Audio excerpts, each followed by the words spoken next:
রাষ্ট্রীয়ভাবে তার হাত কাটতে হবে, ওটাও তো একটা ইসলাম। ডাকাতি করলে রাষ্ট্রীয়ভাবে তার আইন আছে ইসলাম অনুযায়ী, ওটাও হচ্ছে একটা ইসলাম। কিছুদিন আগে আমাদের বাংলাদেশে মাগুরাতে আসিয়া নামক একটা যুবক, একটা ছোট্ট বাচ্চা মেয়ে ধর্ষণের শিকার হলো। বাংলাদেশের আইন, মানব প্রচিত আইনের ধারার অবস্থা হলো এমন, ধর্ষিতা আসিয়া কবরে চলে গেছে, মরে গেছেও, তার লাশটা মাটির সাথে মিশে একেবারে ভস্মীভূত হয়ে গেছে। কিন্তু বাংলাদেশের সেই মানব প্রচিত তন্ত্রের আদালতের আইন আজও পর্যন্ত তার বিচারকদেরকে বিচারের নামে তাদেরকে বাঁচিয়ে রেখেছে। ইসলামের আইন যদি থাকতো, আসিয়া কবরে যাওয়ার আগে তার ধর্ষকদেরকে পল্টন বা মুক্তাম করে জীবন্ত পুঁতে ফেলা হতো। কিন্তু সেই আইন আমাদের সামনে প্রতিষ্ঠিত হতে দিচ্ছে না। এই বেঈমানরা আমাদেরকে ধোঁকা দিয়ে আমাদেরকে শুধু বিষ খাইয়ে দিয়েছে। আমরা মনে মনে ভাবছি আমাদের দেশ তো রাষ্ট্র, মুসলিম রাষ্ট্র, আমরা গর্ব করে বলি বৃহত্তম মুসলিম রাষ্ট্র, দ্বিতীয় রাষ্ট্র, বৃহত্তম মুসলিম রাষ্ট্র হিসেবে বাংলাদেশ স্বীকৃত, আমরা তৃপ্তি সহকারে বলি। আর আমাদেরকে রাষ্ট্র ধোঁকা দিচ্ছে। সংবিধানের শুরুতে লেখা আছে বিসমিল্লাহির রহমানির রহিম, পরম করুণাময় অসীম দয়ালু আল্লাহর নামে শুরু করছি। সংবিধান লিখে দিয়েছে রাষ্ট্র ধর্মের নাম ইসলাম। তো সংবিধান শুরু করলো বিসমিল্লাহ দিয়ে, বিসমিল্লাহ দিয়ে সংবিধান শুরু করে কি আইন পাস করলো? মদের আইন বৈধ, সুদের আইন বৈধ, পতিতালয় বৈধ, সুস্পষ্ট ফতোয়া।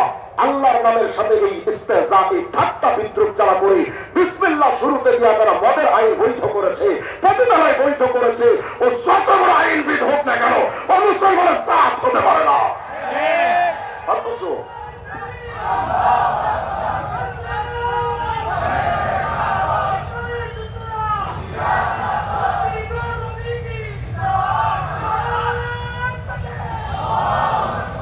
আমরা বেঈমানদের তন্ত্র নিয়ে খুশি হয়ে গেছি। আমরা মনে মনে ভাবছি লেনিন বড় দামি, কালমার্ক্স বড় দামি, মাও সেতুং বড় দামি। খোদার কসম করে বলি সুপার পাওয়ার আমেরিকার ডোনাল্ড ট্রাম্প আর গরুর মুখ্য ইন্ডিয়ার মোদির মতো কোটি কোটি নেতাদেরকে যদি এক পাল্লায় রাখা হয়, আমার হুজুরে আকরামের পায়ের ধুলার সমান হবে না। যদি তাই হয়, নবীর চাইতে কে দাবি আছে সপ্তম জমিন আসমানের নিচে? আর নবীকে তো আল্লাহ নিজে তার আদর্শের স্বীকৃতি খোদ আল্লাহ দিয়েছেন। সুতরাং যার চারিত্রের সার্টিফিকেট আল্লাহ দিলেন, সেই নবীকে বাদ দিয়া কোন মুসলমান লেনিনকে মানতে পারে না, কালমার্ক্সকে মানতে পারে না, মাও সেতুংকে মানতে পারে না। সুস্পষ্ট ভাবে এখন আওয়াজ তোলা দরকার, যে সংবিধানে নবীর আইন থাকবে না, ওই সংবিধান আমি মানি না। এই স্লোগান যতদিন পর্যন্ত উঠাতে না পারবেন, এই সংবিধান পরিবর্তন হবে না। এই বেঈমানরা আমাদেরকে ওই খোলগুলো খাইয়ে যাবে। আমাদের বড় বড় লিডার, বড় বড় নেতারা আমাদেরকে বলে, হুজুর আপনারা এই যে মোহাম্মদের কথা কন, মোহাম্মদ তো এসেছিল 1400 বছর আগে, তো মোহাম্মদের আইন দেওয়া যদি রাষ্ট্র চলে, তো দেশটা 1500 বছর 1400 বছর আগে পিছিয়ে যাবে না? যেহেতু 1400 বছর আগে ইসলাম, অথচ তারা যে গণতন্ত্রের চর্চা করে, ওই গণতন্ত্র এসেছে গ্রিসের অ্যাথেন্সে 2000 বছর আগে। এখান থেকে 2000 বছর আগের গণতন্ত্র দিয়ে যদি দেশ চালানো যায়, ইসলামতন্ত্র দিয়ে দেশ চালানো যায়। যারা মনে করে মোল্লারা কি পারে, মোল্লাদের দ্বারা কি হবে, মোল্লারা কিচ্ছু করতে পারে না, তা আমি জানতে চাই গত 54 বছরে তোরা কি ঘোড়ার ঘাস কাটতে দেখা? তোরাও তো কিছু পারিস না। তবে যারা কথা বলো মোল্লাদের দ্বারা কি হবে, আমি তোমাদেরকে ইতিহাস স্মরণ করিয়ে দিচ্ছি।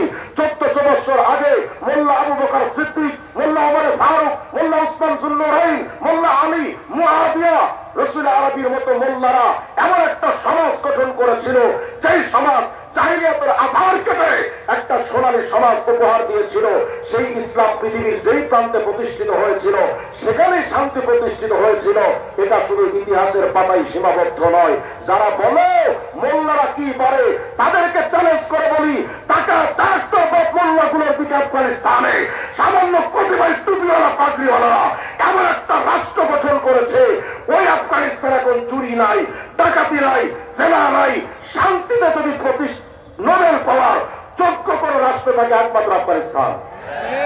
সুতরাং এটা প্রতিষ্ঠিত হয়ে গেছে, মোহাম্মদ আরবির ইসলামতন্ত্র ছাড়া শান্তি আসবে না।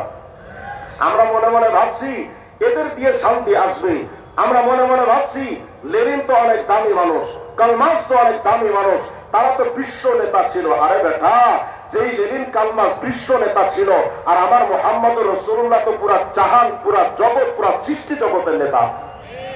কিভাবে আমি আপনাদেরকে হুজুরের শান শোনাই বলেন? তবে খুলে দেখেন আসিরাজুল মুনির নামক কিতাব, খণ্ড 3 পৃষ্ঠা 15। চলেন না আজকে আমাদের নবীর শান নিয়ে কিছু বলি। একটা ছেলে আছে রাসূল আলাইহিস সালামের নামে খতমে নবুয়তের শানে একটা তারানা পড়েছে, একটা নাম পড়েছে। কি চমৎকার তার সিদ্ধান্ত গুলো ছিল। যারা নবীকে আখির নবী মানে না তারা সুস্পষ্ট কাফের। অথচ আমরা এই ব্যাপারটাও ক্লিয়ার না।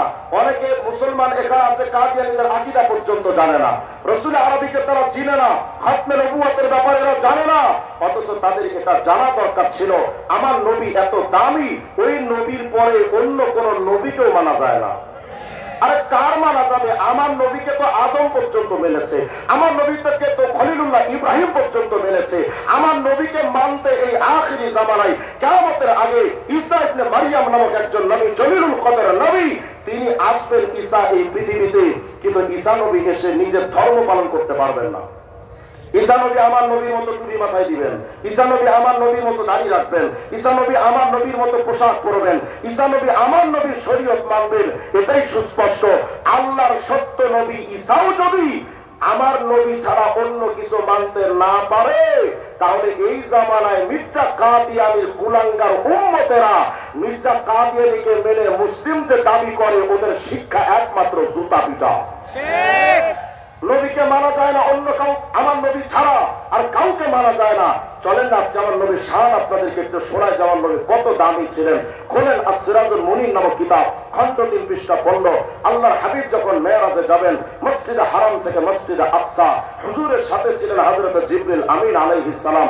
যখন মসজিদে আকসায় হুজুর হাজির, সাল্লাল্লাহু ওয়া জিবরাইল কুল্লু ওয়াহিদ রাকাতাইন, 2 রাকাত নামাজ আদায় করলেন মসজিদে আকসায় গিয়ে।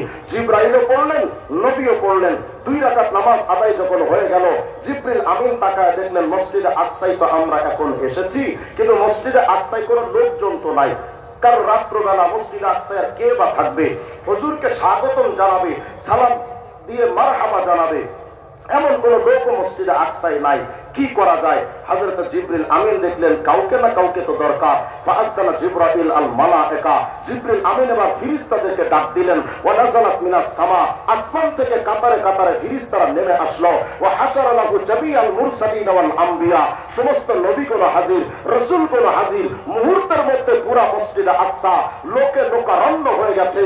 কিন্তু আজকে মসজিদে আকসায় এসেছেন কারা? যারা এসেছেন কেউ বা নবী, কেউ বা রাসূল, কেউ বা ফেরেশতা। এখানে আপনার আমার মতো কোনো আলতু ফালতু লোক না, সবাই নবী, রাসূল, ফেরেশতা। আচ্ছা কল্পনা করেন তো, যেই মসজিদে আকসায় নবী, রাসূল, ফেরেশতাদের দিয়ে পুরা মসজিদে আকসা ভরপুর, এই দৃশ্যটা কত চমৎকার, কত মুনাব্বার।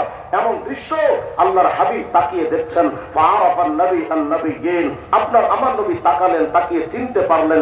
মিন বাইনে কায়েম ওয়া রাকা ওয়া সাজিদ, হুজুর আকরাম তাকালেন, ওই যে বাবা আদমও এসে গেছেন, ওই যে খলিলুল্লাহ ইব্রাহিম, ওই যে কালিমুল্লাহ মুসা, ওই যে রূহুল্লাহ ঈসা, ওই যে জবিহুল্লাহ ইসমাইল, সমস্ত নবীরা মসজিদে আকসায় ভরপুর হয়ে গেছে। সমস্ত নবীদের আগমনে কেউ দাঁড়িয়ে নামাজ পড়ছেন, কেউ রুকুতে আছেন, কেউ সেজদায় আছেন। হুজুর আকরাম সবাইকে দেখতেছেন। ইতিমধ্যে ফাআযানা মুআদ্দিন, জনৈক ব্যক্তি আযান দিয়ে বসলো মসজিদে আকসায়। ওয়া উকিমাতিস সালাহ, ইকামত হয়ে গেল।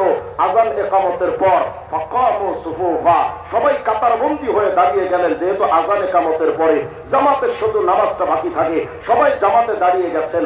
আজকে মসজিদে আকসার কাতারে যে মুসল্লি যারা, এরা সাধারণ কোন মানুষ না, কেউ বা নবী, কেউ বা রাসূল, কেউ বা ফেরেশতা। আচ্ছা কল্পনা করেন তো, নবী, রাসূল, ফেরেশতাদের এই জামাতের এই কাতারগুলো কত চমৎকার, কত দামি হতে পারে। সবাই তো দাঁড়িয়ে গেছেন ঠিক, কিন্তু ইয়ান্তাজিরুনা মা ইয়াকুমুহুম, সবাই অপেক্ষমান ছিলেন আজকের এই দামি জামাতে ইমামতি করতে পারে এমন মহান ইমাম সাহেবকে। বাবা আদম আবুল বাশার, আরে তিনি তো ইমামতি করার সাহসই পান না। খলিলুল্লাহ ইব্রাহিম মুসলিম মিল্লার বাবা, তিনিও সামনে যাওয়ার হিম্মত করেন না। সবাই দাঁড়িয়ে আছেন, পিনপতন নীরবতা, নিস্তব্ধতার আধার, কেউ সামনে এগিয়ে যায় না। ইমামতির মুসাল্লা খালি, কিন্তু প্রত্যেকটা কাতারে নবী, রাসূল, ফেরেশতারা মুক্তাদি, ইমামতির মুসাল্লা খালি। জিবরিল আমিন দেখলেন কি করা যায়। সমস্ত মুসল্লিরা তো কাতারবন্দি হয়ে দাঁড়ানো, ইমামতি করবে কি? হযরত জিবরিল আমিন আসছেন। আরে উম্মত মুহাম্মাদি, জিন নানা নবীরে যে আপনার আমার নবী কত দামি, তো শোনেন।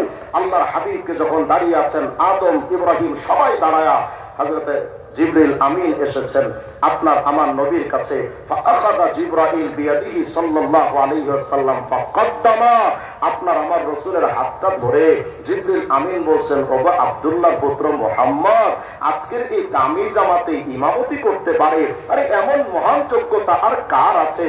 মুহাম্মদ তুমি সামনে এগিয়ে যাও, নবী রাসূল ফেরেশতাদের ইমাম হয়ে যাও।